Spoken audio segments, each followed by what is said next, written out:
Kita makan itu hanya menjadi 5 saja. Semua makanan itu kita bagi hanya 5. Karbohidrat, protein, trigliserid. Trigliserid itu minyak lemak. Minyak itu bentuk cair, lemak bentuk padat. Vitamin, mineral. Wis, apapun yang Bapak makan itu cuma 5 itu toh. Ya.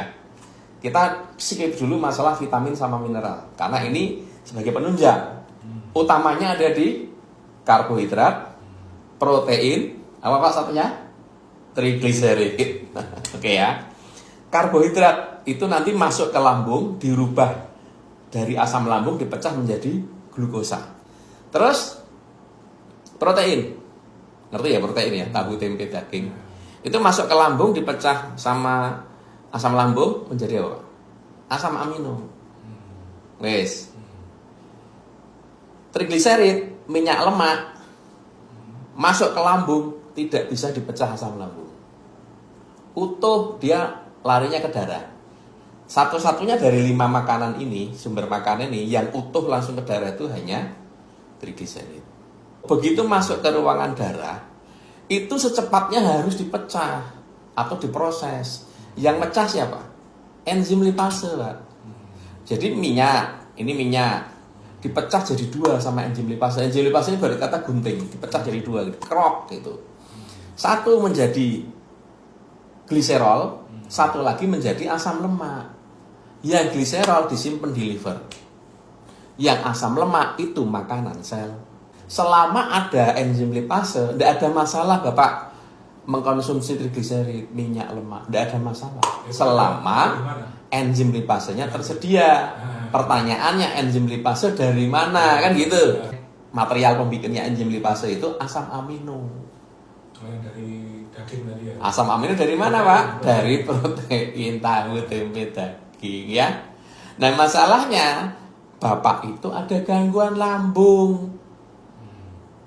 Masalah gangguan lambung itu Bapak bergejala tidak bergejala itu masalah lain. Karena gangguan lambung yang bergejala itu cuma 20%. Sisanya gangguan lambung tidak bergejala, tidak sakit, tidak nyeri. Karena gangguan lambung itu definisinya adalah lambung gagal mengolah makanan menjadi nutrisi. Gagal. Kenapa kok gagal? Karena kecenderungannya cairan lambung atau yang dinamakan asam lambung tadi sudah tidak asam lagi. Cairan lambung itu pH-nya 1 sampai 2. Asam banget tadi. Asam kuat. Banget.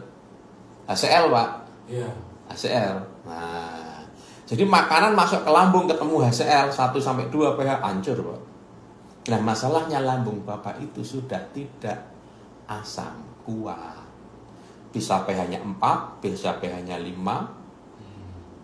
Atau kalau Bapak sengaja masuk penetral asam lambung bisa pH-nya 6.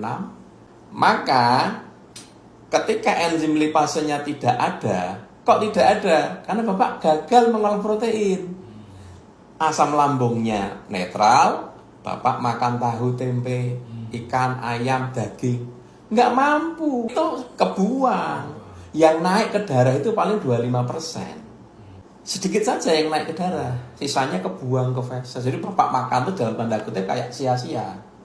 Perutnya kenyang, tapi selnya kelaparan. Ya. Nah, salah satunya protein tadi, kalau minim, enzim lipasenya kan tidak banyak. Ketika enzim lipase tidak banyak, Bapak trigliseridnya ugal-ugalan. Wah, banjir Pak, trigliserid. Ketika tidak bisa dipecah, kalau dipecah kan jadi asam lemak, itu makanan, sel. Tapi ketika nggak bisa dipecah, Pak, singkat kata jadi plak. Darah itu ngalir membawa makanan, tapi ya katutan plak. Plak tadi menyumbat pembuluh darah, jadinya hipertensi. Yang mengalir menyumbat jantung, koroner jantung. Yang mengalir menyumbat otak, stroke. Yang mengalir menyumbat pembuluh darah tangan, kaki, menyebabkan geringingan, kesemutan, baal panas. Itu neuropati, itu temannya diabetes. Neuropati, kerusakan saraf. Kerusakan saraf karena adanya plak sehingga makanan terhambat, makanan tidak bisa ngasih sel-sel saraf tadi sehingga terjadi degenerasi sel saraf. Sel sarafnya banyak yang mati. Untuk konsultasi, silakan bergabung di grup WA yang ada di bio. Body kalibrasi, terapi spesialis penyakit dalam dan saraf.